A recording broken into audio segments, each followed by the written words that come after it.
Birmingham 2022 में Canada की एना गोदिनेज Gonzales के सामने भारत की साक्षी मलिक।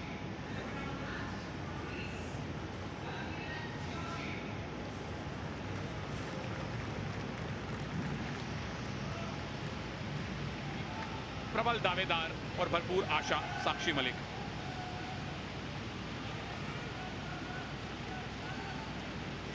एंट्री बॉक्स में कृपाशंकर जी के साथ मैं हूं सुनील तनेजा और पावलिना जियोर्जियू। मुझे याद है भारत में काफी सारे मैचेस में इन्होंने ऑफिशिएटिंग की है और अक्सर सोशल मीडिया पे इनसे नमस्कार होती रहती है। इनके पुत्र भी एक रेसलर हैं पावलिना के, लेकिन हमारी नजर है भारत की पुत्री पर, साक्षी मलिक।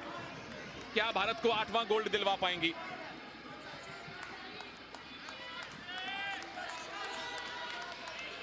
फूंक फूंक कर दोनों ही पहलवान कदम रख रही हैं, क्योंकि साक्षी ने, जहां तक कॉमनवेल्थ गेम्स का सवाल है, ग्लासगो 2014 में सिल्वर जीता था 58 किलोग्राम में। उसके बाद गोल्ड कोस्ट में 62 किलोग्राम वेट कैटेगरी में ब्रॉन्ज मेडल। तो अपने मेडल को बेहतर तो कर लिया है और आशा उसका रंग सुनहरा हो। बिल्कुल अच्छा मौका है साक्षी के पास में। फिलहाल बेहतरीन मुकाबला, मिडवेट ग्रिप पकड़ती हुई। मिडवेट एक बहुत बड़े पहलवान हुए हैं और वो दोनों हाथों से एक हाथ को पकड़ते थे। वो ग्रिप, आज उस टेक्निक का नाम ही मिडवेट ग्रिप हो गया है। जैसे ईरानी टेक्निक आपने बताई थी। जी हाँ, बहुत सी टेक्निक्स ऐसी होती है कि उस पहलवान के या उस देश के नाम से पड़ जाती है। जैसे साइंस में कोई साइंटिस्ट किसी चीज की खोज करते हैं तो उस फॉर्मूला का नाम रख दिया जाता है। यहां जीत का फॉर्मूला किसको मिलेगा?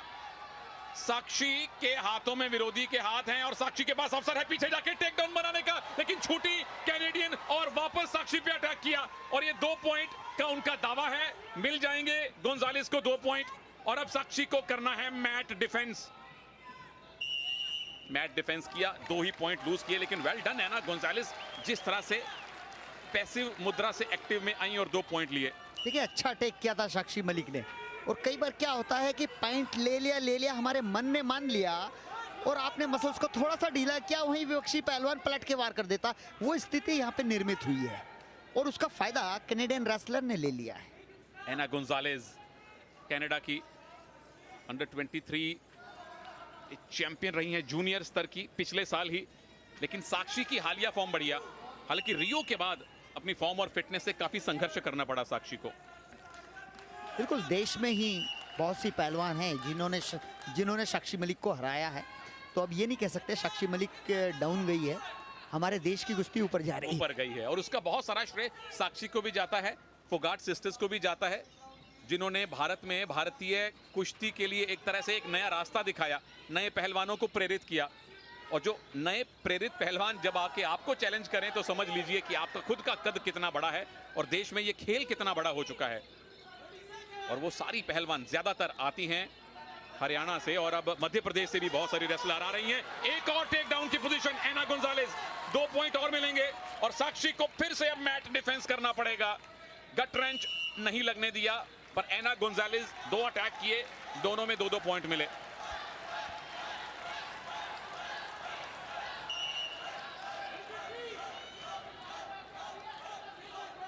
आखिरी 10-12 सेकंड हैं। क्या साक्षी इस पहले राउंड में खाता भी खोल पाएंगी? हालांकि 3 मिनट पूरे बाकी हैं अभी और 3 मिनट एक बहुत लंबा समय है आपके लिए वापसी करने को रेसलिंग में। पर पहला राउंड कनाडा की एना गोदिनेज गोंजालेस के पक्ष में रहा है। 4-0 से वो भारत की साक्षी मलिक पर हावी हैं। बोल भी रहा हूं मैं।